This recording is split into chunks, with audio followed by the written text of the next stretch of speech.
안녕하십니까, PC본입니다. 이번에는 2020년 정기기사 3회 때 시행된 전자계산기 조직 응용기사 필기 기출문제, 그 중에서도 이제 5과목 마이크로 전자계산기 5과목 문제를 풀어보도록 하겠습니다. 20년 3회 필기 5과목에서는 이제 이게 81번부터 100번이죠. 문제는 이제 이렇게 키워드로 정리해 놓으면 이렇고, 시험에서 이제 A형, B형 있는데, 이제 보통 A형, 인터넷에서 이제 보통 쉽게 구할 수 있는 게 A형이죠.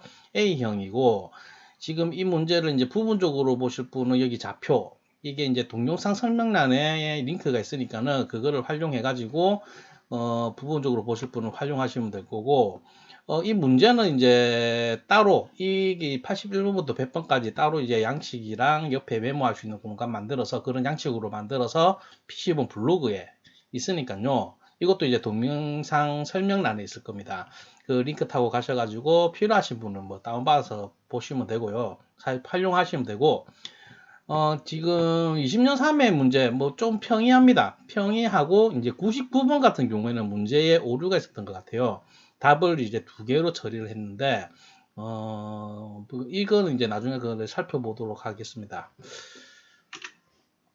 그럼 먼저 81번 먼저 보겠습니다. 입출력 장치끼리 인터럽트를 발생한 주변 장치를 찾아내는 방식은, 입출력 장치끼리에서 이제 인터럽트가 발생했을 때 그걸 찾아내는 방식. 여기 이제 우선순위 방식이 있는데, 먼저 이거 우선순위 인터럽트에 대해서만 좀 알아보겠습니다.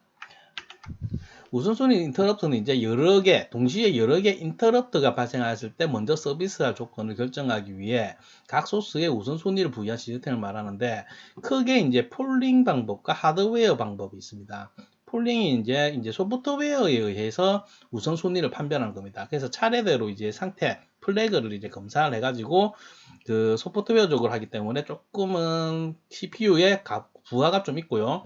특히 또 많은 인터럽트가 있을 때 시간이 많이 소요되고 있습니다. 근데 하드웨어적인 그런 설계는 필요 없고 소프트웨어로 해결한다. 뭐 그런 게 이해를 하시면 되고요. 그 다음에 하드웨어적으로 이제 우선순위를 판별하는 방법은 이제 두 가지겠습니다. 데이지 체인과 병렬 우선순위. 데이지 체인이 그럼 직렬입니다. 데이지 체인 직렬이고 인터럽트가 발생하는 모든 장치들을 직렬로 연결하는 것을 말합니다.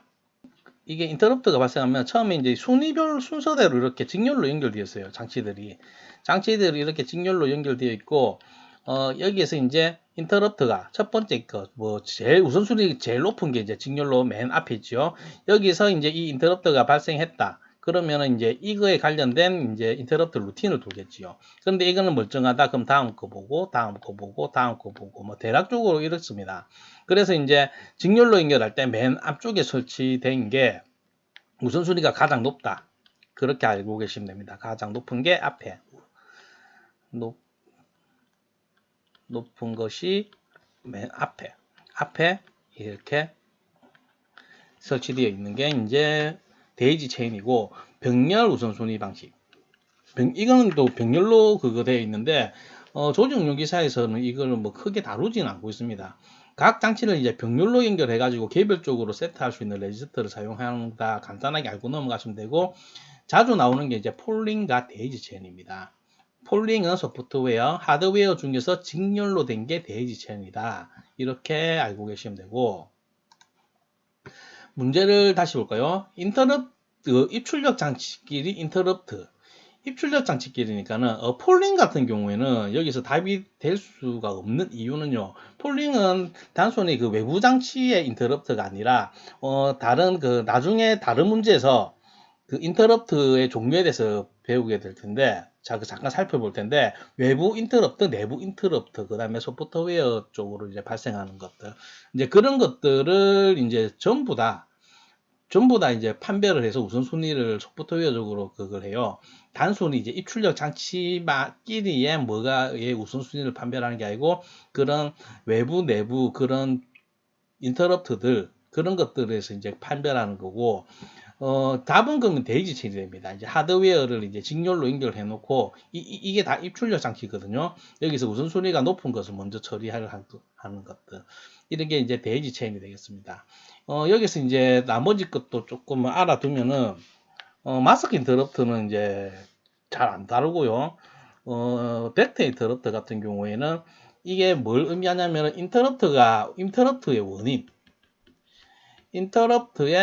원인에 의해서 분기 정보가 정해져 있습니다. 분기 정보란 이제 분기할 그 주소를 말하죠. 원인에 따라서 분기 정보를 얻어서 실행된다. 여기서 분기라는 말은 고투문 같은 그 시스템이 이제 인터럽트가 발생하면 인터럽트 루틴을 돌아야 되죠. 그런데 이게 인터럽트 원인에 따라서 만약에 뭐 모니터가 잘못돼서 인터럽트가 발생했다. 키보드 때문에 인터럽트가 발생했다. 아니면 소프트웨어적으로 뭔가가 이제 발생했다. 그럴 때 이제 그 원인에 따라서 분기가 정해져 있습니다. 그러면은 메모리에 처음에는 뭐 모니터 관련된 서비스 루틴이 있고 두 번째는 키보드 관련된 서비스 루틴이 있고 이렇게 주소가 있을 거잖아요. 이 주소가 이제 원인이 키보드다 하면은 분기 정보가 이제 1로 여기 가서 서비스 루틴 찾는 거. 이런 게 이제 벡터 인터럽트고 이러한 정보를 인터럽트 벡터라고 합니다. 인터럽트 벡터. 인터럽트가 뒤에 있으면은 이런 거 방식이고 인터럽트 벡터는 이제 이때의 분기 정보를 말하고 있다. 이게 이제 시험에서 다뤄지더라고요. 전자계산기 문제에서 본 것 같아요. 그러니까 이것도 알아두면 좋고 마스크 인터럽트라는 말보다는 이제 인터럽트 마스크 이게 맞습니다. 마스크. 이거는 뭐냐면 인터럽트가 발생했을 때 인터럽트 이거를 받아들일지 안 받아들일지를 결정하는 겁니다. 받아들일지 그냥 무시할지. 이거를 판별하는 이제 플래그 신호를 이렇게 보고 인터럽트 발생했네. 무조건 인터럽트 서비스 루틴을 도는 게 아니라 이거는 그냥 무시해야지. 뭐 그런 걸 판단하는 걸 인터럽트 마스크라고 합니다. 마스크라고 돼 있네. 마스크. 예, 이런 거고, 이건 뭐 잘 안 다룹니다. 이것도 잘 안 다루는데, 그냥 보기에서 이렇게 나온 거니까는 뭔지는 알고 넘어가시면 됩니다. 어쨌든, 이제 81번에서 답은 이제 데이지 체인이라는 거. 입출력 장치 길이라는 말이 있어서 데이지 체인이고, 그 외 내부, 외부, 이런 것까지 다 해서 우선순위를 판별하는 것은 폴링. 이거는 소프트웨어적으로. 이렇게 알고 가시면 됩니다. 이번에는 82번입니다. 비동기식 에이싱크로너스 직렬 입출력 인터페이스의 설명 중 옳은 것은 인터페이스 입출력 이제 인터페이스 관련 문제는 지금 조직 응용기사 필기에서 이제 3과목하고 5과목하고 비슷하죠.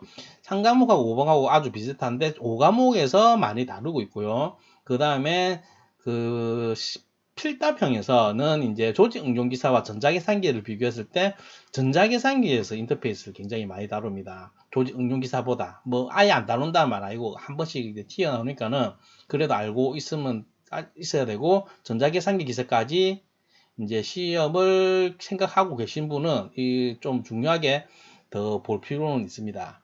어쨌든 이런 직렬, 입출력 인터페이스를 조금 살펴보면요. 병렬과 직렬을 먼저 살펴보겠습니다. 병렬 입출력 인터페이스, 이거의 이제 특징을 좀 알아보면은 단거리 통신에 적합하다.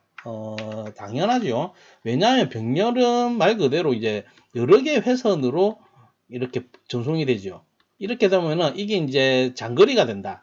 그러니까 회선이 이렇게 길어진다 하면은 아무리 정밀하게 잘 만든다 하더라도 이 각각의 이제 물리적인 조건이 조금은 차이가 있겠지요.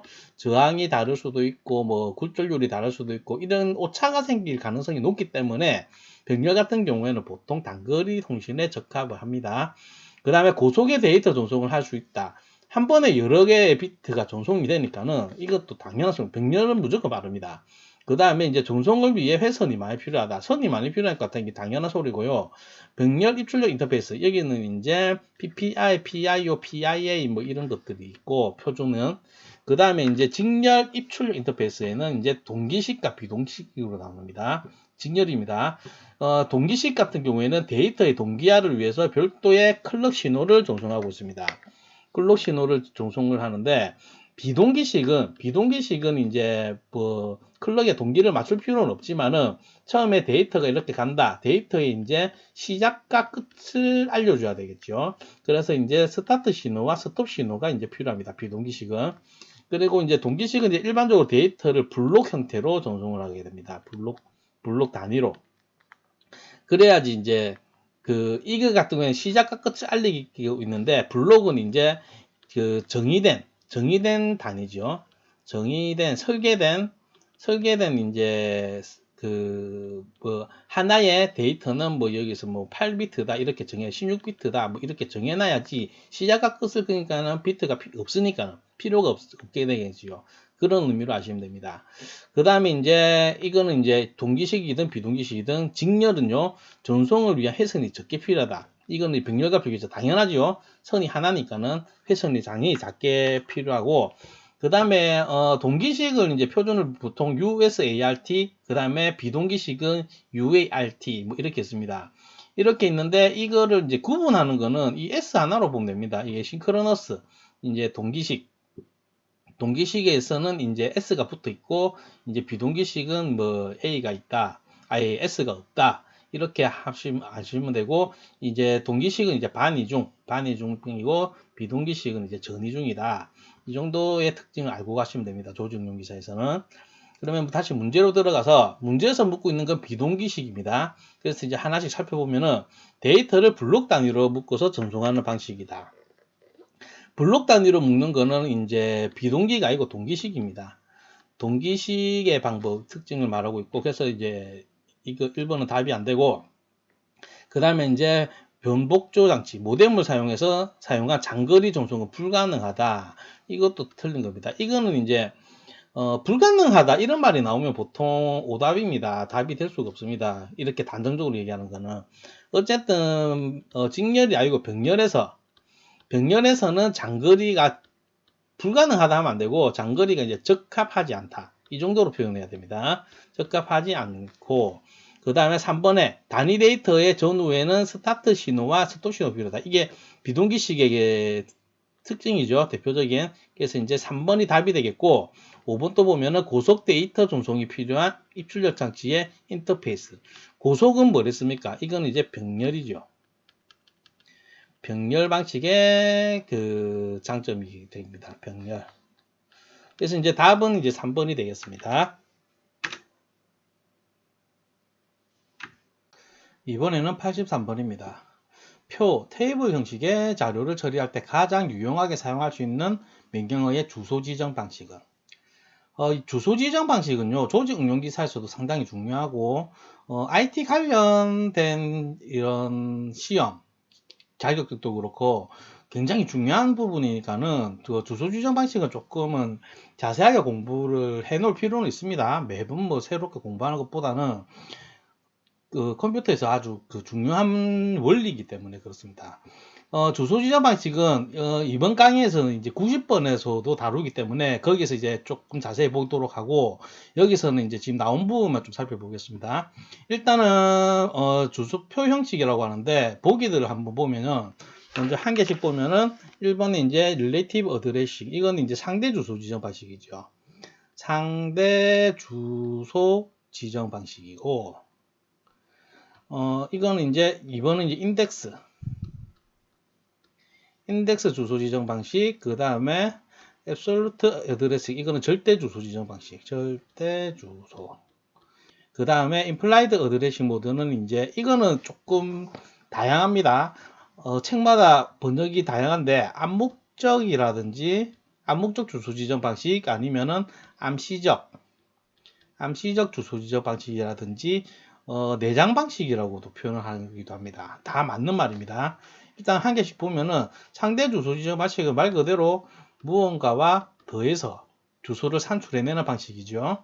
그 다음에 인덱스는 말 그대로 이제 조금 하드웨어적으로 얘기를 하자면 인덱스 레지스터의 값과 더해가지고 유효 주소를 산출하는 방식입니다. 그 다음에 절대 주소 지정 방식은 이거는 뭐 딱 말 그대로 절대적으로 직접 주소가 이제 찍혀 있는 겁니다. 이걸 그대로 이제 유효 주소로 사용을 하는 게 절대 주소 지정 방식이고, 그 다음에 implied address 모드 같은 경우에는 암묵적, 암시적, 내장 뭐 이렇게 있는데, 이거는 이제 영주소 지정 방식. 영주소 지정 방식에서 이제 대표적으로 푸시 아니면 팝하면 이거 스택을 말하죠. 스택에서 이제 팝하면 당연히 주소를 지정 안 해줘도 이제 그 스택에 이제 탑에 있는 부분이 이제 출력이 된단 말이죠. 이거는 이제 굳이 주소를 이렇게 거론을 안 해도 이렇게 암묵적으로, 암시적으로 나타낸다는 말이고, 영주소 지정 방식은 이제 그 오퍼랜드가 없으니까는 이 명령어에 내장되어 있다, 이런 의미로도 이렇게 되니까는 암묵적, 암시적, 내장 뭐 이 세 가지를 다 알아두시는 게 좋습니다. 지금 와서는 이제 표 형식의 자료라고 하니까는 표는 뭡니까? 표는 이제 한 줄보다는 이제 행과 열로 이루어져 있죠. 행과 열로 이렇게 이루어져 있으면 이거는 이제 어느 정도의 행렬입니다. 몇 컴마 몇 하면서. 그래서 조금 제일 좀 가까운 거는 인덱스 주소 지정 방식입니다. 이거는 이제 주소 지정 방식에 대해서 이제 좀 정확하게 이해를 하고 있으면은 이렇게 유출을 할 수 있는 문제입니다. 딱히 외우거나 할 필요는 없고요. 그래서 이제 주소 지정 방식은 이제 나중에 90번에서 조금 더 자세히 다루겠습니다. 이번에는 84번입니다. 84번 마이크로 컴퓨터의 시스템 소프트웨어 중 사용자가 작성한 프로그램을 실행하면서 에러를 검출할 때 사용되는 것은 이거는 뭐 굉장히 상식적인 문제인데요. 하나씩 보면은 로더의 역할은 그 프로그램 명령어라든지 이런 코드들 이런 코드들을 주기억 장치로 상주시키는 거. 주기억 장치에 이렇게 상주시키게 하는 게 로더죠. 말 그대로 로딩을 하는 거죠. 이게 곧 다른 말로 프로그램을 실행시키는 거죠. 프로그램을 실행을 시키는 걸 말합니다. 이렇게 해주는 게 로더입니다. 로더고 디버거는 이 문제 답입니다. 디버거 나중에 얘기하고 컴파일러는 고급 언어를 저급 언어로 이렇게 변경해주는 역할을 하게 되겠고, 그 다음에 이제 텍스트 에디터는 말 그대로 텍스트를 편집하는 겁니다. 메모장 같은 거죠. 메모장. 그런데 요즘에는 이게 이제 개발 툴들이 많죠. 비주얼 스튜디오, 또 많이 쓰는 게 뭐 이클립스, 그 다음에 또 안드로이드 스튜디오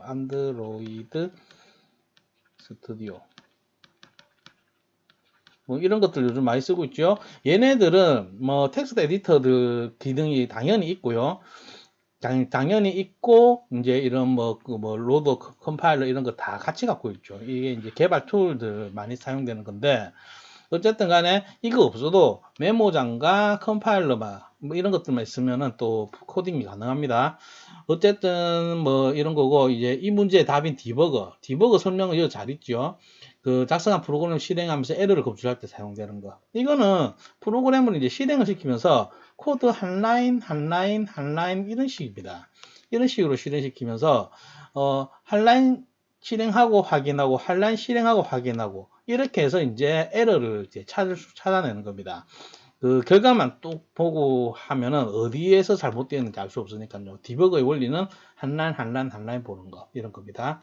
이런 문제 틀리면 안 됩니다. 이번엔 85번입니다. 리스크 컴퓨터의 특징으로 틀린 것은 리스크 이 특징은 자주 나오니까는 잘 알고 계셔야 됩니다. 살펴보면요, 시스크의 이제 C는 이제 컴플렉스고 리스크의 R은 리유스. 그러니까 복잡한 명령어 시스크에서 이게 이제 명령어가 많다는 말이고, reused instruction, 뭐, 명령을 줄였다. 뭐, 말 그대로 이제 명령어가 적다는 말이겠죠. 시스크 먼저 살펴보면은, 많은 수의 명령어 특징이 명령어가 많고, 그 다음에 몇몇 명령어는 특별한 동작을 수행하며 자주 사용되지 않는다. 이거는 이제 명령어가 많다 보니까 그런 거고, 이게 뭐 특징으로 넣을 필요 있나?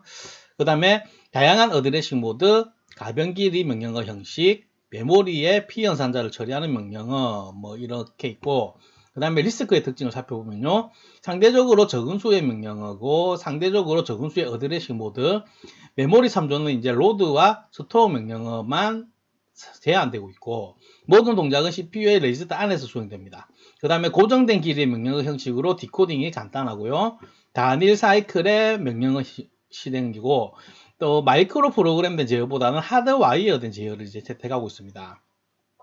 그래서 문제로 다시 돌아가서 한번 보면은 이제 리스크의 특징으로 틀린 것을 묻고 있죠. 명령어의 수가 최소화된다. 이건 리스크의 이제 그 특징이 맞고, 파이프라인이 효율적이다. 파이프라인은 이제 병렬 처리에서 이제 공부를 하셨을 텐데, 파이프라인 이거 왜 그게 되냐면, 이걸 떠올리시면 돼요. 이거를 뭐 사이클 1, 사이클 2, 사이클 3, 사이클 4, 뭐 이렇게 뭐 4단계로 있다 치자. 그 다음에 이제 실행해야 될 명령어들이 이제 이렇게 똑똑똑똑 하나씩 들어가면은, 처음에 이제 1번의 명령어가 이제 첫 번째 사이클에서 처리가 되고, 그 다음에 두 번째 단계로 넘어가면은 첫 번째 명령어는 여기서 처리되고, 여기서 처리되고, 여기서 처리되고, 뭐 이런 식으로 처리가 되니까는, 그 다음에 들어오는 거는 2번은 이제 들어오면 1번이 처리되고 나면은, 그 다음에 2가 좀 첫 번째 사이클 여기서 이제 2번이 실행되고 있고, 1번은 이제 두 번째 단계 실행되고 있고, 그 다음에 여기서는 2, 3 이런 식으로 해서 병렬 처리가 되는 게 이게 파이프라인이죠. 파이프라인. 자, 그러면은 이 1, 2, 3 이렇게 계속해서 이제 이렇게 병렬 처리가 되는데, 리스크는 특징이 이 4번에도 이게 맞는 말인데, 명령어의 길이가 이제 고정적이어서 해독하기가 쉽다. 명령어의 길이가 이제 같으니까는 이런 파이프라인이 가능한 겁니다. 이런 식으로 했는데, 지금 1번과 그 다음 턴에서 들어올 2번, 이게 명령어 길이가 같아야지 처리하는 게 이제 효율적이니까요. 그래서 이제 2번 또 맞는 말이 됩니다. 1번 맞았고, 그 다음 3번, 주소 지정 방식이 다양하다. 이거는 이제 시스크의 특징이죠. 그렇기 때문에 이제 틀린 것을 찾는 거기 때문에 답은 3번입니다. 이거 뭐 심심하면 나오는 거니까는, 시스크, 리스크는 뭐 IT 관련해서 다 묻고 있죠, 기본적으로. 그래서 이제 정확하게 알고 넘어가시기 바랍니다. 이번에는 86번입니다. 컴퓨터 시스템을 사용하기 위해 근본적으로 필요한 프로그램으로 운영체제, 각종 언어의 컴파일러, 링커, 로더, 텍스트 에디터, 라이브러리 프로그램, 진단 프로그램 등을 무엇이라고 하는가? 굉장히 상식적인 문제죠. 간단하게 정리를 하면은,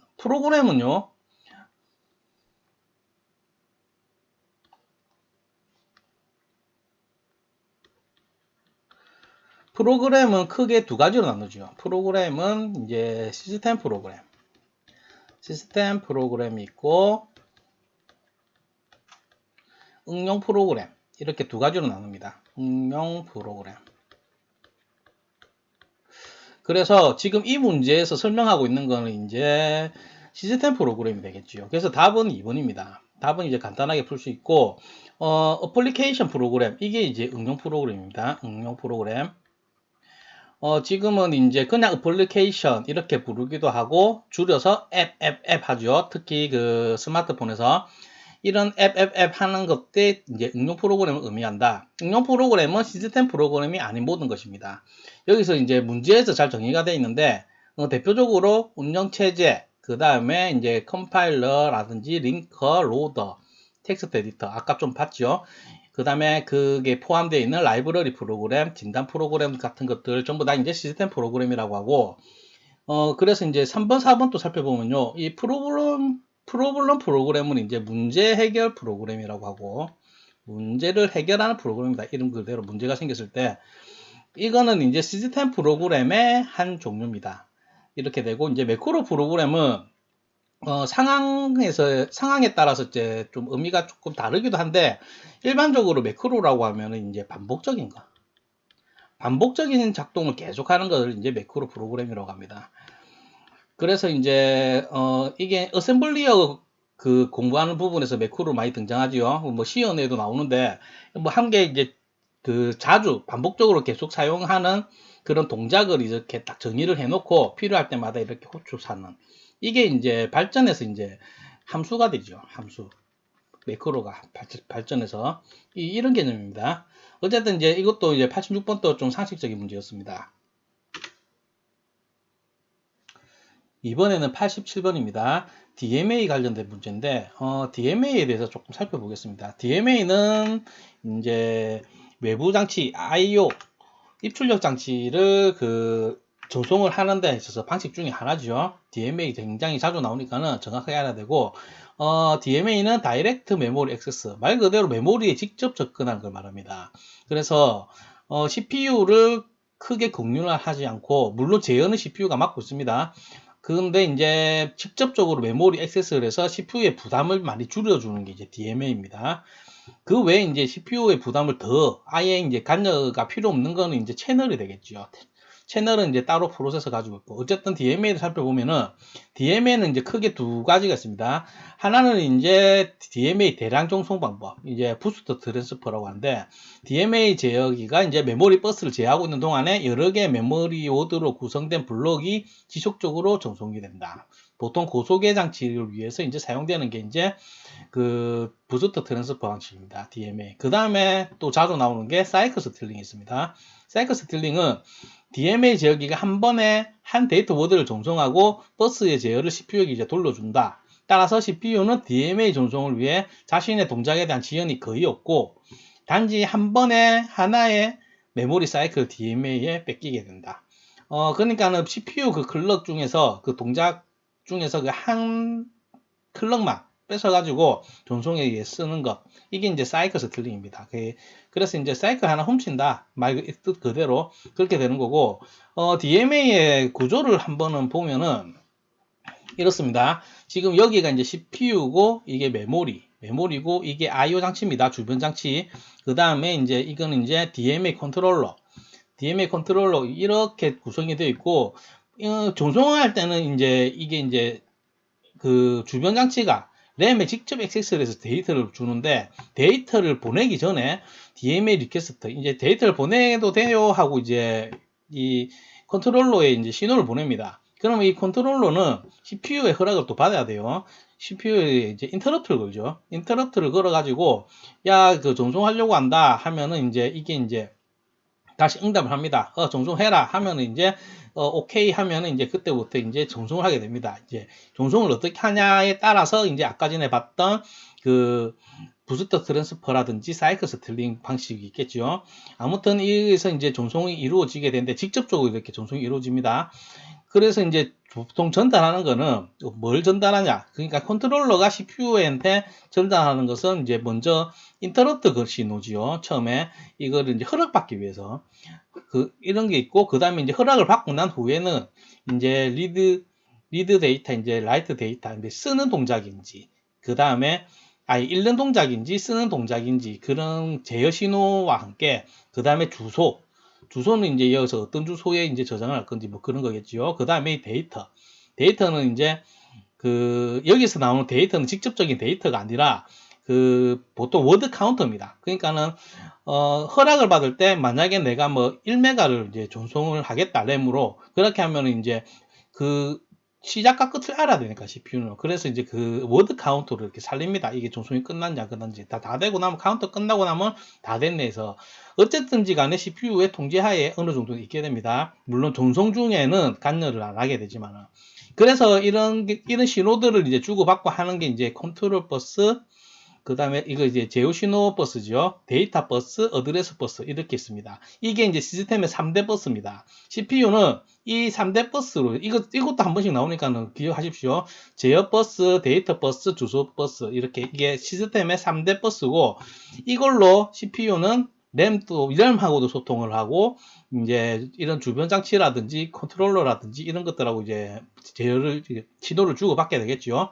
어쨌든 간에 이런 걸 통해 가지고 CPU는 이제 처음에 허락과 그 다음에 이제 감시 정도는 하고 있는데 크게 관여를 안 하기 때문에 DMA는 CPU의 다른 전송 방법에 비해서 CPU의 부하를 많이 줄이는 방법입니다. 구조를 대략적으로 알고 계시고요. 여기서 이제 기억을 하셔야 될 것은 DMA 제어기, 방금 봤던 DMA 제어기의 기본 구성 요소, 주소 레지스터가 있고요. 주소 레지스터가 있고, 그 다음에 워드 카운터 레지스터. 이건 아까 전에 봤듯이 데이터를 직접적으로 이제 CPU에 주는 게 아니기 때문에 그냥 워드를 그냥 살리는 겁니다. 그래서 이제 워드 카운터 레지스터가 있고, 그 다음에 주소 라인이 있고, DMA는 지금 이렇게 구성이 되어 있고, CPU가 데이터 버스를 통해서 보내는 정보는 뭐가 있냐? 데이터가 존재하거나 저장될 메모리 블록의 시작 주소, 그 다음에 메모리 블록의 워드 수를 나타내는 워드 카운터, 그 다음에 읽기나 쓰기 같은 종성 모드를 지정하는 제어, 그 다음에 DMA 종송을 시작하게 하는 제어. 보통 이것들이 전부 다 이제 제어 신호에 관련된 거지요. 그래서 데이터는 없습니다. 데이터는 야가 직접 보냅니다. DMA. 그래서 DMA입니다. Direct Memory Access. 그래서 이렇게 개념을 알고 계시고요. 문제로 돌아와서 여기서는 DMA 방식에 대한 설명으로 이제 틀린 것을 찾는 겁니다. 1번부터 보면은 입출력 전송 시 DMA는 CPU의 버스 사용을 요청한 후에 CPU의 레지스터를 경유하여 자료를 전송하게 된다. 1번이 답이네요. CPU 레지스터에 경유하는 것은 자료가 아닙니다. 그러면 DMA는 데이터는 직접적으로 주기억 장치에 주지만은 CPU에서 이제 레지스터를 사용하는 것은 이제 워드 카운터입니다. 그래서 단어 숫자만 살리고 있습니다. 이게 다 보냈나 안 보냈나 그걸 감시하기 위해서. 그래서 답은 1번이 되고요. 그 다음에 이번에 DMA 제어기는 어드레스 레지스터, 주소 레지스터, 워드 카운터, 그 다음에 컨트롤 앤 스테이트 레지스터, 이렇게 이제 제어와 상태 레지스터 이런 걸로 구성이 되어 있다. 2번 맞고요. DMA는 블록으로 대용량의 데이터를 전송할 수 있다. 이게 이제 그 부스터 트랜스퍼를 말하고 있죠. 3번도 맞고, 사이클 스틸링 방식은 한 번에 하나의 워드를 전송하는 방식이다. 4번도 맞습니다. 그래서 답은 1번입니다. DMA 자주 나오니까는 대략적으로 그 가정 이런 그 구조를 조금 이해는 하고 있을 필요 있습니다. 아까 본 도면은 다 외울 필요가 없고요. 이번에는 88번 D램에 대한 설명으로 틀린 것은 램에 대해서 조금 보고 가겠습니다. 램은 이제 랜덤 액세스 메모리의 약자 RAM, 보통 주기억 장치. 주기억 장치는 이제 ROM도 같이 포함해서 주기억 장치라고 하는데 램을 주기억 장치로 하는 경우는 이제 운영체제 과목에서는 이제 보통 램을 의미합니다. 이제 ROM 같은 경우에는 운영체제에서 이제 제어를 하지 않기 때문에 어쨌든지 간에 이제 그 컴퓨터 구조에서 그 폰도이만의 구조에서 말하는 주기억 장치는 램과 롬을 말하고, 지금 여기서 이제 램을 좀 살펴보면요. 램은 이제 쓰고 읽는 동작 모두 수행할 수 있고, 정보를 입출력하는데 걸리는 시간이 정보가 저장된 위치와 상관없이 이제 일정합니다. 일정 안 한 것은 보조기억 장치의 이제 순차 접근 방식이라든지 그 자기 테이프 같은 거, 그런 것들을 이제 일정할 수가 없죠. 그래서 이제 램에는 이렇게 SRAM과 DRAM이 있습니다. SRAM의 S는 이제 스테이틱의 약자, 정적 램이고, 여기서 이제 D램에서 D는 이제 다이나믹, 동적 램을 말합니다. SRAM은 이제 플립플롭 쌍안정 회로로 이제 구성되었습니다. 근데 이제 D램에서는 이제 콘덴서, 캐패시터로 이제 운영이 되어 있습니다. 이거는 이제 전하는 이제 시간이 방정됨으로 리프레싱을 계속해서 해야지 이제 유지가 됩니다. 그래서 전력 소모가 이제 SRAM이 좀 많고요. 그 다음에 D램이 적고, 이 두 개를 비교해서 속도는 이제 SRAM이 더 빠르고 D램은 좀 느립니다. 그 다음에 회로는 이게 더 간단하고요. SRAM이 더 간단하고 D램은 좀 복잡하고요. 저장 용량은 작고 D램은 큽니다. 저장 용량이 작다 크다 이거는요, 작다라고 보충 표현을 한다면 비싸단 말입니다. 비싸서 작은 겁니다.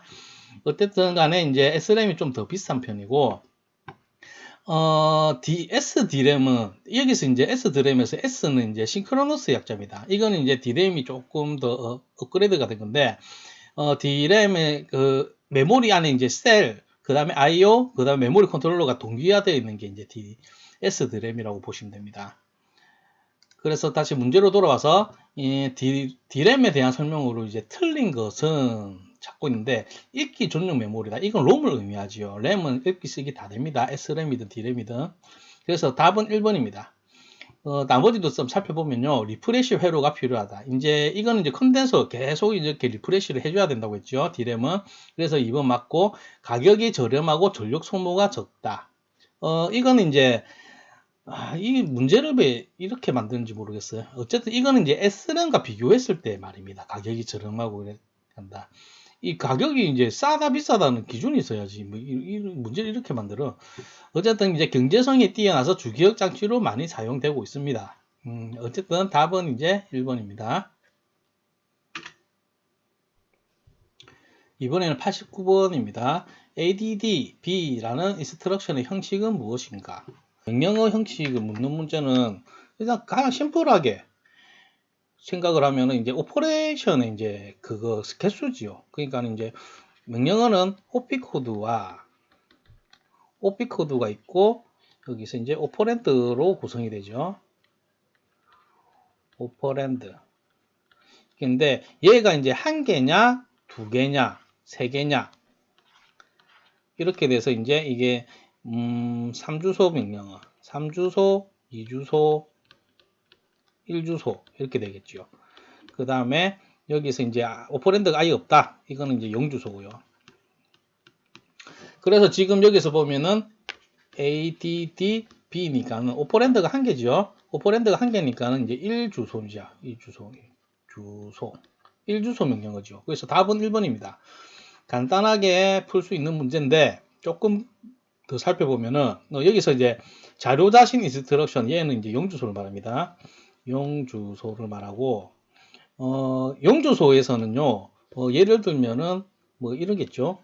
푸시나 팝, 푸시, 팝 뭐 이런 거는 이제 스택을 사용하죠. 그래서 이제 조금 0주소에서는 보통 이제 스택을 사용한다. 이렇게 기억하시면 되고 그 다음에 또 레지스터를 알아야 될 게 이제 1주소 지금 방금 본 거. 이 부분에서 지금 문제에서 이제 ADDB 얘는 어떻게 되냐? 얘는 이제 AC에다가 뭘 넣냐면은 AC 플러스 B 이렇게 RTL로 표현하면 이제 이렇습니다. 이 연산을 의미합니다. 그래서 이제 이거는 이제 주로 사용하는 게 AC다. 누상기요. 누상기. 이 정도는 기회가 1주소에서는 이제 누상기를 사용하고 있고 0주소에서는 스택을 사용한다고 있다. 이것도 뭐 알아두면 좋습니다. 한 번씩 묻거든요. 어쨌든 간에 이 문제 자체는 굉장히 간단한 문제였습니다. 이번엔 90번입니다. 번지부에 표현된 값을 특정 값과 계산하여 상대적인 위치로부터 데이터를 지적하는 번지 지적 방식은 주소 지적 방식 문제지요. 주소 지적 방식은 좀 자세하게 살펴보겠습니다. 이 문제는 되게 쉽습니다. 그런데 이게 이제 필답형까지 이제 계속 다뤄지고 중요하기 때문에 항상 나오기 때문에 정확하게 이해를 하시는 게 좋습니다. 이게 어렵게 나오면 어렵고 쉽게 나오면 쉽고 그렇거든요. 먼저 주소 지적 방식은 뭐 이렇게 이거 말고도 더 있습니다. 그래서 이제 지금 여기서 이제 좀 정확하게 아셔야 될 건 이제 왼쪽에 있는 것들. 왼쪽에 있는 것들이고 이 오른쪽은 그냥 이런 게 있다. 그 정도로만 아시면 되고 먼저 이제 다이렉트 어드레스 이거는 이제 직접 주소 지정 방식이죠. 얘는 이제 명령어의 주소 필더가 이제 유효 주소고요. 그 다음에 immediate operand 이제 이거는 이제 즉시 주소 지정 방식 혹은 즉시 주소 지정 방식이라고도 부릅니다. 둘 다 맞는 말이고요. 어쨌든 이거는 이제 오퍼랜드 명령의 오퍼랜드가 말 그대로 이제 값입니다. 그래서 이제 즉시 치환 이렇게 기억하시면 됩니다. 즉시라고 해도 되고 그 다음에 이제 indirect address 이건 간접 주소 지정 방식인데 명령의 두 번째 워드는 실제 데이터가 저장된 부분의 주소를 말하고 있고 그 다음에 이제 relative address 이건 상대 주소 지정 방식입니다. 프로그램 카운터가 명령어의 주소 부분과 더해져서 유효 주소가 이제 결정되는 게 이제 상대 주소 지정 방식이고 그 다음에 인덱스 어드레스는 이제 방금은 이제 프로그램 카운터가 더해졌는데 이거는 이제 인덱스 레지스터와 더해져 가지고 유효 주소를 산출한 겁니다.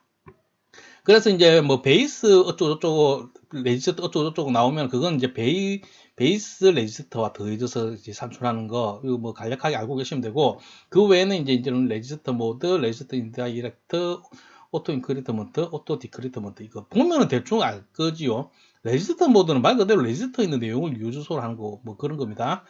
어쨌든 이거를 좀 예시를 봐서 이게 보시면 지금 여기 빨간 부분은요 레지스터들이고 이건 이제 주기억 장치 메모리 명령어가 있는 메모리들이고 이거를 이제 하나씩 보면은 다이렉트 어드레스. 이거는 이제 직접 주소 지정 방식이죠.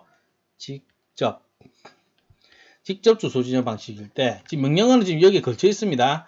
두 개의 워드에 걸쳐 있고, 이게 이제 로드 AC 모드 해갖고, 이게 이제 오퍼랜드입니다. 여기가 오퍼랜드.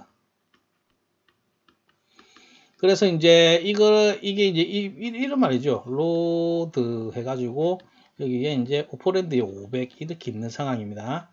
이렇게 있는 상황인데, 지금 여기서 이제 직접 주소 지정 방식이라 하면은, 얘가 이제 유효 주소입니다. 이게 이제 유효 주소를 말하는데, 유효 주소를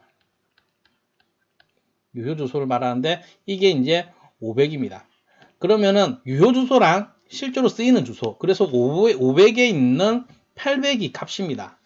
이게 이제 데이터, 실제로 사용되는 데이터고, 이게 이제 800이 됩니다. 이게 직접 주소 지정 방식이고, 그 다음에 immediate operand, 이거는 이제 즉시 아니면 즉치 이렇게 되죠. 유효 주소는 여기입니다. 여기 주소가 있는 게 프로그램 카운터에 지금 201이죠. 이게 있는 부분에서 이게 이제 바로 치환이 됐단 말이에요. 그래서 얘가 데이터입니다. 데이터. 이 500 자체가 데이터이기 때문에 유효 주소는 201이 되고요. 그 다음에 실제로 사용되는 데이터는 500이 됩니다. 그 다음에 indirect address는 이제 간접 주소 지정 방식이죠.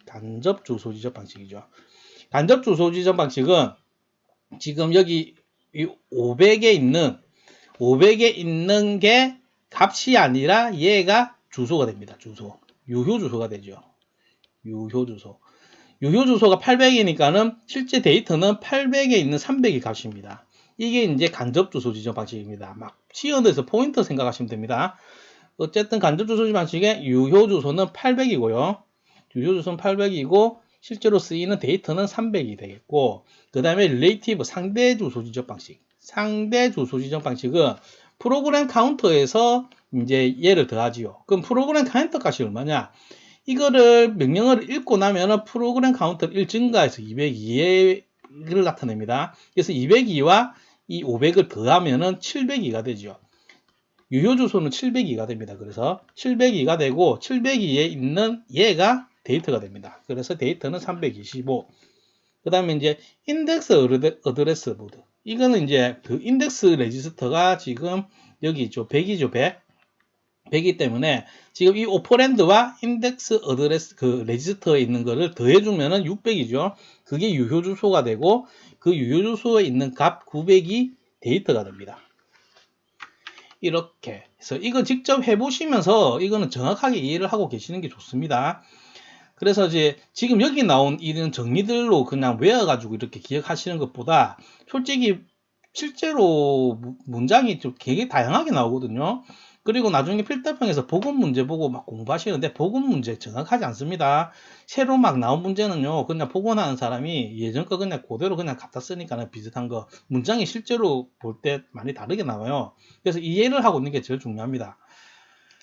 어쨌든 문제로 돌아와서 보면은 여기서는 문제는 되게 쉽습니다. 이게 표현된 값을 특정값과 계산하여, 특정값이 뭔지는 모르겠는데 이게 이제 더해서 이제 상대적인 위치로 데이터를 지적하는 방식이 이제 상대 주소 지정 방식이죠. 이게 상대라는 말도 나오고. 그래서 이제 답은 4번이 됩니다. 문제는 쉽지만 정확하게 이해를 하고 계십시오. 이번에는 91번입니다. 스택에 대한 설명으로 틀린 것은 이제 스택에 대한 문제인데, 스택은 이제 자료 구조, 선형 리스트에 속하죠. 이렇게 스택 리스트가 있다고 하면은 이게 스택입니다. 스택이 있으면은 자료를 넣는 행위를 푸시라고 하죠.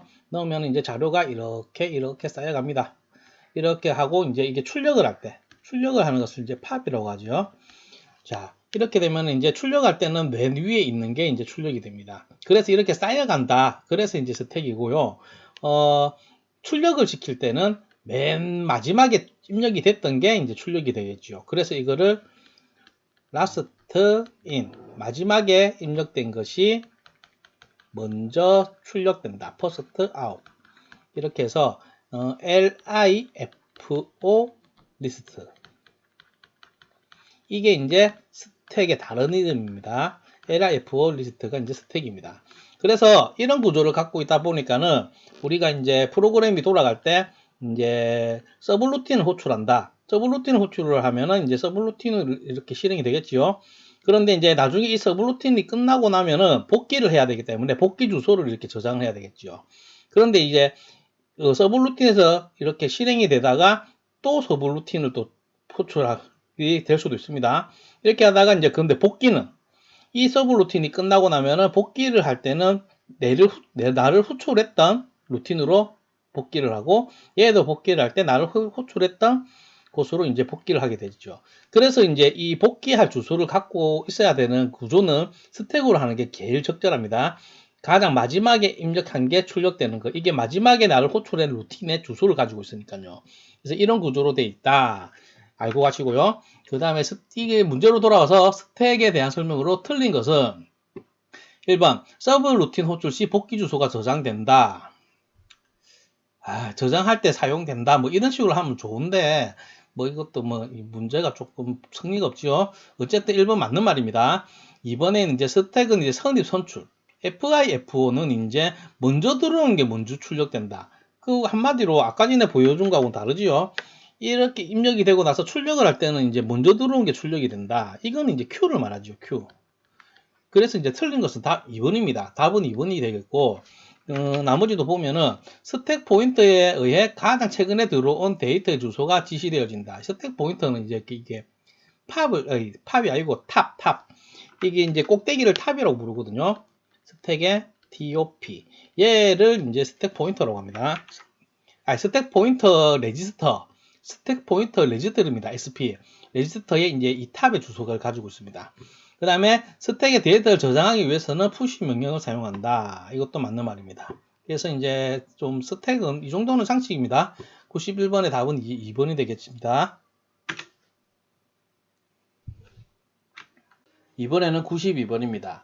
내부 인터럽트의 발생 조건이 아닌 것은 인터럽트의 이제 종류가 뭐 이것저것 있는데 인터럽트에 대해서 조금 알아보겠습니다. 인터럽트는 CPU가 계속해서 플래그, 주변 장치의 종송 상태, 종송 가능 상태 이거를 이제 CPU가 계속 검사하는 것이 아니라 플래그가 세트되면은 현재 수행 중인 프로그램이 중단되고 입출력 종성을 수행할 수 있게 하는 것이 이렇게 되어 있는데 지금 이 정의는요. 이 정의는 그 입출력 장치하고 관련해서 컴퓨터 구조에서의 정의고요. 인터럽터는 말 그대로 그냥 끼어드는 거죠. 끼어드는 것이고 이제 끼어드는 거는 이제 무엇을 끼어드냐? CPU가 일을 처리하고 있는데 이 일 처리를 중간에 끼어들어 가지고 지금 하는 거를 이제 중단시키고 다른 거를 하게끔 요구하는 것. 대략적으로 뭐 이런 거 있습니다. 그러면 인터럽트에는 이제 종류가 이제 그 분류를 이렇게 해 놓는데 어떻게 원인에 따라서 어떻게 분류를 하냐? 외부 인터럽트, 내부 인터럽트, 그다음 소프트웨어 이렇게 되어 있는데 책에 따라서 학자에 따라서 소프트웨어 이거를 이제 내부 인터럽트로 같이 분류하는 책도 있습니다. 그러니까는 이게 이제 따로 분류할 수도 있고 내부 인터럽트로 분류가 될 수 있다. 그렇게 생각을 하시고 그 다음에 외부 인터럽트는 입출력 장치라든지 타이밍 장치, 전원에 관련된 이런 원인으로 인한 것들을 다 외부 인터럽트라고 내부 인터럽트는 이제 불법적인 명령어나 데이터 이런 걸 이제 트랩이라고 부릅니다. 이런 것들 말합니다. 간단한 예를 들면은 만약에 뭐 명령 연산이 A 나누기 B 이런 게 있다. 근데 B의 데이터가 이제 제로가 된다. 이렇게 되면은 제로는 이제 분모가 될 수 없죠. 그래서 이제 이런 거 이제 트랩입니다. 그 다음에 이제 소프트웨어에서는 이제 슈퍼바이저 콜. 이거는 이제 운영체제가 그는 그겁니다. 운영체제 OS. 운영체제가 그는 인터럽트를 이제 슈퍼바이저 콜이라고 합니다. 이 정도로 알고 계시고 인터럽트는 이렇게 분류가 되는데 인터럽트가 이제 발생을 하면은 그 인터럽트에 대해서 뭐 대처를 한다든지 뭐 그 원인에 따라서 뭔가 일을 해야 되겠죠. 다른 일을. 그게 이제 일을 한다면은 거기에 대한 명령어를 이제 읽어야 된다는데 그 명령어가 있는 주소, 그 분기 주소를 결정하는 방법에는 벡터 인터럽트가 있고 비벡터 인터럽트가 있습니다. 벡터 인터럽트는 인터럽트 원인에 의해서 분기 정보를 얻게 되는데 이러한 정보를 인터럽트 벡터라고 하고, 비벡터 인터럽트는 분기 주소가 메모리 일정한 위치로 고정되어 있는 겁니다. 이게 무슨 말이냐? 메모리가 이렇게 있으면은 CPU가 막 읽으면서 막 실행을 하고 있겠죠. 그런데 지금 벡터 인터럽트 같은 경우에는 이게 이제 주소가 이게 정의되어 있는 게, 만약에 여기 뭐 1번 주소에서는 이제 뭐 입출력 장치 관련된 인터럽트, 2번 주소에서는 이제 뭐 전원에 관련된 것들, 뭐 이런 식으로 원인에 따라서 이제 분기 주소가 정해져 있습니다. 이런 걸 이제 벡터 인터럽트라고, 비벡터는 무조건 뭐 1번으로 딱 정해져 있는 겁니다. 이제 원인에 따른 그 행동은 이제 여기서 다시 분류하는 건데, 어쨌든지 간에 분기 정보, 분기를 어디로 분기를 하냐, 이게 이제 원인에 따라서 딱딱딱 정해져 있는 걸 벡터 인터럽트, 그 정보를 인터럽트 벡터라고 부른다. 이거 좀 한 번씩 나오니까 이거 기억을 해 두시는 게 좋습니다. 그 외에 항상 인터럽트는 무조건 같은 쪽으로 가는 것을 비벡터 인터럽트라고 합니다. 문제로 돌아와서 내부 인터럽트의 발생 조건이 아닌 것은, 뭐 한 개씩 보면은 레지스터의 오버플로우, 이거는 이제 내부 인터럽트 맞고요. 0으로 나누기, 이게 아까 말한 트랩이죠. 그 다음에 스택 오버플로우, 이것도 내부적인 요인이고, IO 장치의 데이터 조성이고, 이건 이제 외부입니다. 외부 인터럽트. 그래서 정답은 4번이 됩니다. 이번에는 93번입니다. 마이크로 프로세서 내에서 연산 후 결과가 저장되는 레지스터는 해서 보기들의 이제 레지스터들이 막 나오는데, 좀 뭐 되게 이것도 좀 기본적인 건데, 레지스터는 좀 알아놔야 되죠. 컴퓨터 구조를 공부하다 보면은 뭐 자연스럽게 알게 되는 건데, 이제 조금 공부 기간이 짧다든지 뭐 좀 약하신 분들은 이제도 외워둘 필요는 있습니다. 항상 나오는 거니까는. 일단 하나씩 보면요. 주로 나오는 것만 정리를 하다 해보면은, 이제 PC, 프로그램 카운터는 이제 다음에 수행할 명령의 주소를 저장하고 있는 레지스터, PC라고 하고, 프로그램 카운터. 그 다음에 IR, 인스트럭션 레지스터, 이제 명령 레지스터입니다. 현재 수행 중인 명령어 코드를 저장하고 있는 레지스터를 IR이라고. 그 다음에 AC는 이제 ALU, 이거는 이제 연산장치죠. 보조하는 레지스터로 계산 결과를 일시적으로 보관하는 것. 누상기입니다. SP, 이제 스택 포인터는 이제 서브루틴 호출이나 인자 전달 등에 사용되는 스택의 현재 위치를 가리키는 게 이제 스택 포인터가 되고, 그 다음에 FR, 이제 플래그 레지스터, 이건 이제 상태 레지스터죠. CPU의 산술 논리 연사 결과로 캐리, 부호, 오버플로우 등이 이제 상태를 저장하고 있는 게 상태 레지스터고, XR, 이제 인덱스 레지스터 같은 경우에는 색인 주소 지정에 사용되는 레지스터로 기준 주소와 합쳐져 유효 주소를 만들어낸다. 아까 전에 좀 봤던 주소 지정 방식, 거기서 이제 인덱스 주소 지정 방식, 뭐 거기서 사용되는 겁니다. 인덱스 레지스터에 있는 것과 그 오퍼랜드 값을 더해져서 그 유효 주소를 산출해내는 겁니다. 이게 이제 색인 주소 지정에 사용되는 게 인덱스 레지스터고, 그 다음에 BR, 베이스 레지스터, 이것도 이제 비슷합니다. 주소 산출할 때 그 베이스 레지스터에 있는 값과 그 오퍼랜드의 값을 이제 더해서 상대 주소 지정이 있어. 이런 걸 이제 상대 주소 지정이라고 하는데, 이 레지스터 값과 명령에 지정된 오프셋으로부터 유효 주소가 만들어진다. 보통 이제 베이스 레지스터 사용하면은 베이스 레지스터 상대 주소 지정 방식, 뭐 이런 식으로 이제 그 주소 지정 방식의 이름이 앞에 베이스라는 게 붙습니다. 그 다음에는 이제 메모리 관련해서 MAR, MBR 있죠. 메모리 어드레스 레지스터와 메모리 버퍼 레지스터. 이거는 말 그대로 어드레스, 주소 버스 출력되기 전에 일시적으로 저장되는 주소 레지스터, 주소를 저장하는 레지스터입니다. 그 다음에 이제 BR은 이제 종송할 주격장소부터 읽어들여 이런 데이터를 이제 일시적으로 기억하는 걸 말하고, PSW는 이제 시스템 내부의 순간순간 상태를 기억하는 겁니다. 기본적으로 레지스터는 좀 아셔야 되고, 지금 여기서 연산 후 결과를 저장하는 거는 이제 AC, 누상기를 말하죠. 그래서 답은 1번이 됩니다.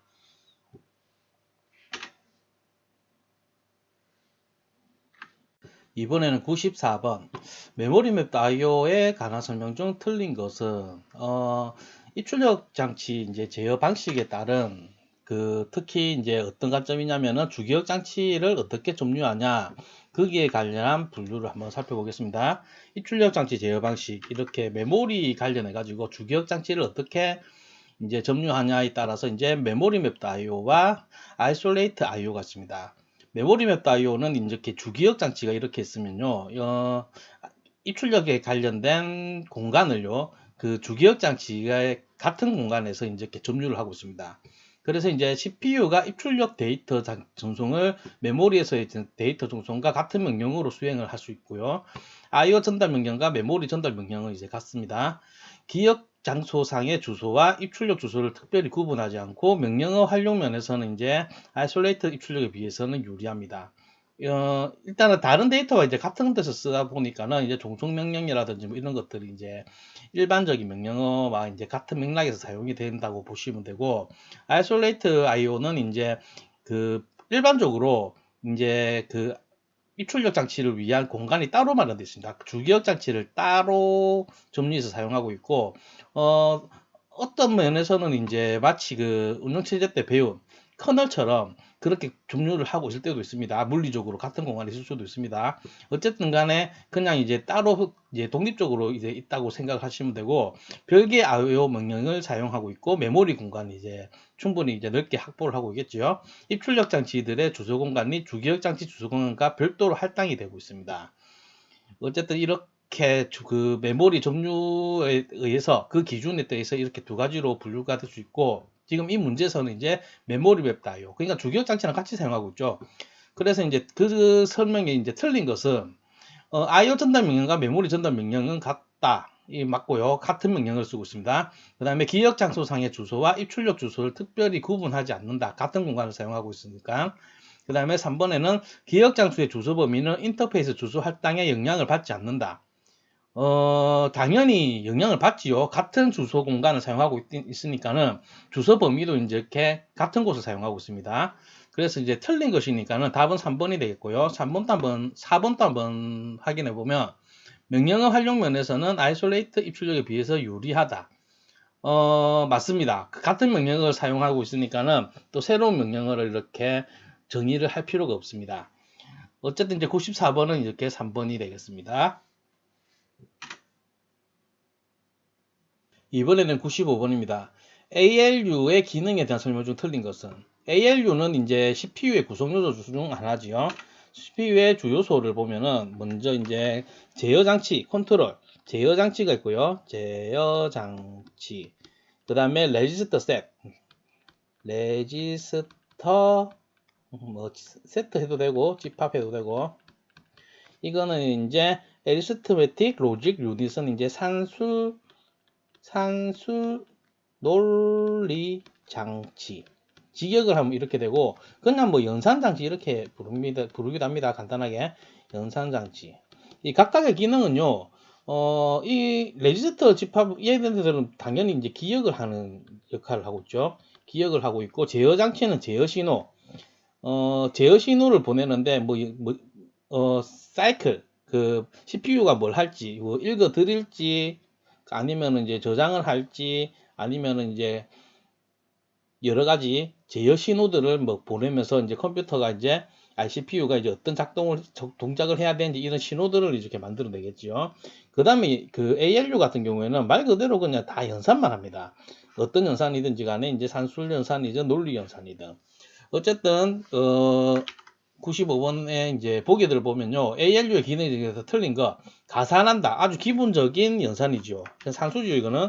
그래서 이거 맞고, AND 논리 연산이죠. AND 동작을 한다. 이것도 이제 ALU의 역할이 맞고요. 컴플리먼트, 이거는 이제 보수를 취한다, 반전시키는 동작을 한다. 이것도 이제 논리 연산이 됩니다.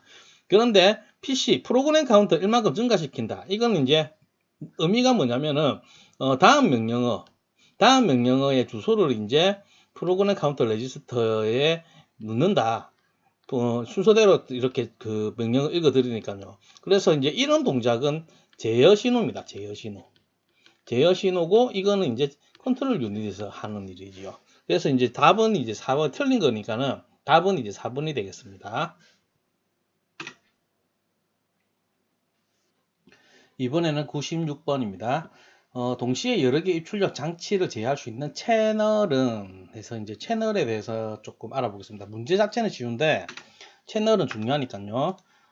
채널은요, 일단은 제대로 부르면 데이터 채널이라고 하고, 이거는 이제 다른 전송 방식, 입출력 장치의 전송 방식과는 다르게 자기의 이제 프로세서를 가지고 있습니다.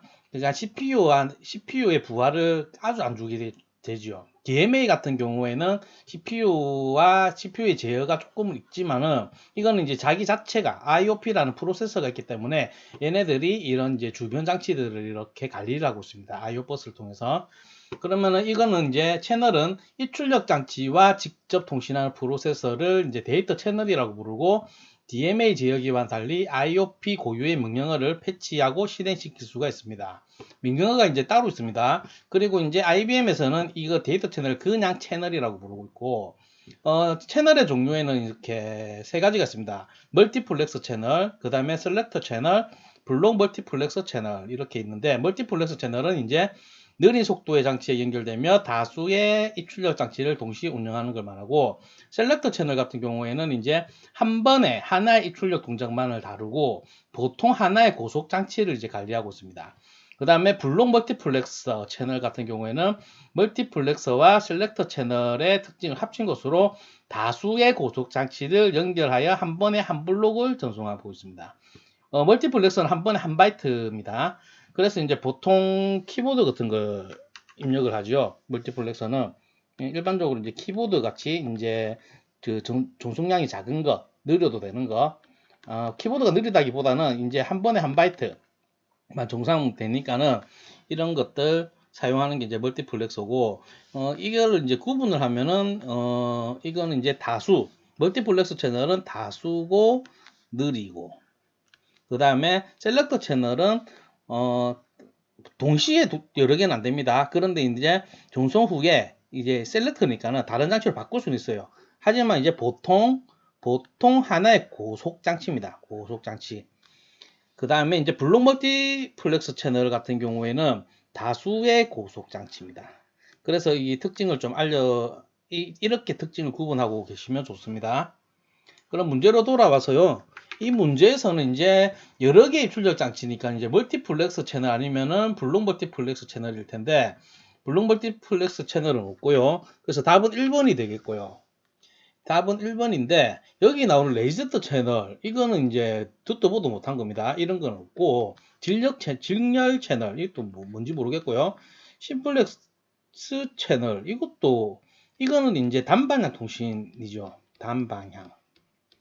단방향이고, 이런 거는 저도 잘 모르겠습니다. 이런 거는 본 적이 없습니다. 그래서 이제 이 채널들은 컴퓨터 구조에서 듣도 보도 못한 채널들이니까는 알 필요 없고, 여러 개의 입출력 장치를 동시에 제어할 수 있는 건 이제 멀티플렉서 채널과 블록 멀티플렉서 채널 두 가지가 있다는 것을 기억하시면 됩니다. 이번에는 97번입니다.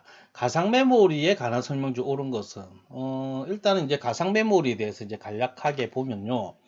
가상 메모리는 이제 프로세서 전체가 메모리 내에 올라오지 않더라도 실행이 가능하도록 하는 기법이고, 주요 장점 중 하나는 사용자 프로그램이 물리 메모리보다 커져도 된다는 점입니다. 이게 보면은, 지금 이거는 이따가 보고, CPU가 이래 있고, 이제 주기억 장치가 이렇게 있으면은 이게 주기억 장치고, 이제 보조기억 장치, 하드디스크 같은 보조기억 장치가 이렇게 있으면은 프로그램을 실행시킨단 말은 로더가 이제 주기억 장치에 이제 프로그램을 창조시키는 게 프로그램을 실행시키는 거거든요. 그래서 이제 프로그램의 용량만큼의 주기억 장치의 용량이 있어야 돼요. 그런데 가상 메모리 같은 경우에는 보조기억 장치를 마치 주기억 장치로 사용하고 있는 겁니다. 그래서 일부분만 이렇게 주기억 장치에 올려놓고 CPU가 원하는 거는 있으면 바로 주면 되고, 없으면은 보조기억 장치에서 그때 가져와서 CPU한테 주고, CPU한테는 이제 내가 이거 다 가지고 있다라고 이제 사기를 치고 놓고 쓰고 있다고 생각을 하시면 됩니다. 이런 개념이라서 주기억 장치의 용량보다 큰 프로그램을 돌릴 수가 있습니다. 그게 이제 가상 메모리의 이제 최대 장점입니다. 돌릴 수 있다. 물론 속도는 느립니다. 보조 기억 장치 속도가 느리고 이게 없을 때 이제 가져와야 되는 그런 지연 시간이 있기 때문에 주기억 장치에 전부 이제 상주되어 있는 상태보다는 당연히 속도는 느리지만은 용량이 너무 커서 아직 실행시키지 못하는 경우를 없앴지요. 이걸로 느려지지만은 이제 그런 장점입니다. 그런 목표로 이렇게 활용되고 있는 게 가상 메모리입니다. 그래서 가상 메모리는 또 어렵게 나오면 굉장히 어려운데요. 대략적으로만 이제 보고 나면 이번 문제는 뭐 그리 어려운 건 아니니까는 이 물리 메모리가 이렇게 있으면 있고 이게 이제 가상 메모리가 이렇게 있습니다. 가상 메모리는 물리 메모리보다 용량이 훨씬 큽니다. 훨씬 크고요. CPU가 이제 요구할 때 이 찾는 방법은 메모리 맵을 통해서 이렇게 찾아가는데 이런 부분이 이제 문제로 나오면 조금 어려워집니다. 이번 문제에서 지금 보고 있는 문제에서는 여기까지 묻지 않고요.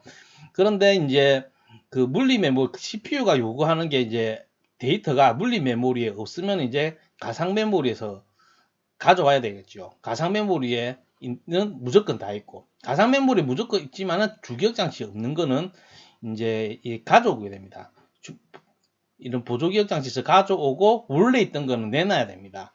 그래서 이런 현상이 이제 페이지 폴트 현상입니다. CPU에서 요구하는 데이터가 없어가지고 그때 보조기억 장치에서 가져오는 경우 이게 이제 없을 때를 이제 페이지 폴트라고 가져오려고 하면은 그 용량의 제한이 있기 때문에 기존에 있는 데이터 한 개를 버리고 이제 가져오게 됩니다. 그래서 이제 무엇을 버리느냐 이런 알고리즘을 이제 운영체제에서 이제 다루게 되고 그런 게 이제 조금 어렵게 나오면 더 어려운 부분인데 이제 지금 이게 5과목에서는 그 정도까지는 다루진 않으니까는 이 정도의 개념을 가지고 다시 문제로 돌아가서 보면요. 옳은 것을 찾는 거니까는 하나씩 보겠습니다. 데이터를 미리 주기억 장치에 넣어줍니다. 데이터를 미리 주기억, 이거는 뭐 말이 이상하지요. 어떤 데이터를 넣어준단 말인지 모르겠는데 말도 아닙니다. 이거는 데이터를 미리 주기억 장치에 넣어준다. 이 뭐 말인지 모르겠고 1번 제끼고 이 주기억 장치에서 많은 데이터를 한 번에 가져온다. 주기억 장치에서 많은 데이터를 한 번에 가져온다가 아니지요. 주기억 장치에서 이제 갖고 올 수 있을 만큼 이제 그 자기가 이제 수용할 수 있는 만큼 가져오고 그 다음에 필요할 때는 그때 보조기억 장치에서 이제 가져오겠지요. 그래서 이번은 이제 틀렸고요. 보조기억 장치를 이용한 주기억 장치의 용량 확보이다. 이게 이제 대략적인 가상 메모리의 역할입니다. 그래서 답이 이제 3번이 되겠고요. 4번 자주 참조되는 프로그램과 데이터를 모은 메모리이다. 자주 참조되는 프로그램과 데이터를 모은 메모리이다.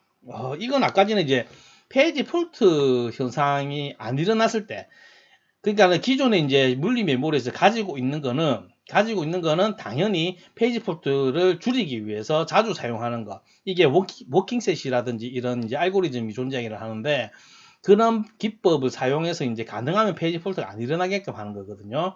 그런데 이제 자주 참조되는 프로그램과 데이터를 모은 메모리는 이제 그냥 주기억 장치에 있는 걸 말하고 있고 그 다음에 이제 가상 메모리를 지금 묻고 있는 거니까는 가상 메모리는 일반적으로 가상적으로는 다 가지고 있습니다. 프로그램에 관련된 것을 따로 모은 게 아니고 그래서 이제 4번도 틀린 게 되겠습니다.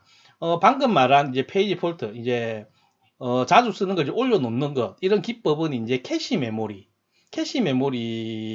이제 그 캐시 메모리 상주시켜 놓은 그 알고리즘과 비슷하다는 것을 알고 계시면 됩니다. 이번에는 98번입니다. CPU 주변 회로의 리드 라이트 시그널이나 칩 셀렉트 시그널 등의 신호는 어느 버스에 심게 되는가? 이것들 이 두 개의 신호 모두 이제 제어 신호지요. 제어 신호니까 당연히 제어 버스겠죠. 그래서 답은 바로 3번은 이렇게 쉽게 나올 수 있는 문제입니다. 그런데 이제 버스 나온 김에 시스템 버스 한 번씩 이렇게 문제로 나오니까요. 필답형에서도 나오고 이런 시스템 버스에 대해서 좀 알아보겠습니다. 일단은 시스템 버스는 컴퓨터의 구성 요소를 서로 연결하고 데이터 전달을 위한 이제 경로입니다. 그 데이터 통신에서 이제 버스형 이제 하나 갖고 여러 개의 노드들이 이제 연결되어 있죠. 같이 회선을 쓰는 건데 컴퓨터 내부에서 뭐 이렇게 구성이 되어 있습니다. 그래서 이제 대표적으로 그 시스템의 이제 3대 버스는 제어 버스, 주소 버스, 데이터 버스 이렇게 존재하고 얘네들이 이제 CPU, 메모리, 그 다음에 입출력 장치 얘네들은 이제 데이터를 이렇게 서로 전달을 할 수 있는 이제 통로가 되는 겁니다. 제어 버스는 그거 당연히 제어 신호 전달하고 리드 라이트 신호가 이렇게 전달됩니다. 리드 라이트 신호 자체가 제어 신호죠. 그 다음에 주소 버스는 당연히 주소죠. IO 유닛의 포트 번호 이것도 주소죠. 어쨌든 주소를 전달하는 게 이제 주소 버스고 데이터 버스는 말 그대로 데이터를 전달하는 겁니다. 그래서 이 3대 버스 이거는 이제 기억을 해 두시는 게 좋습니다. 이렇게 해서 이제 문제는 되게 쉬웠죠.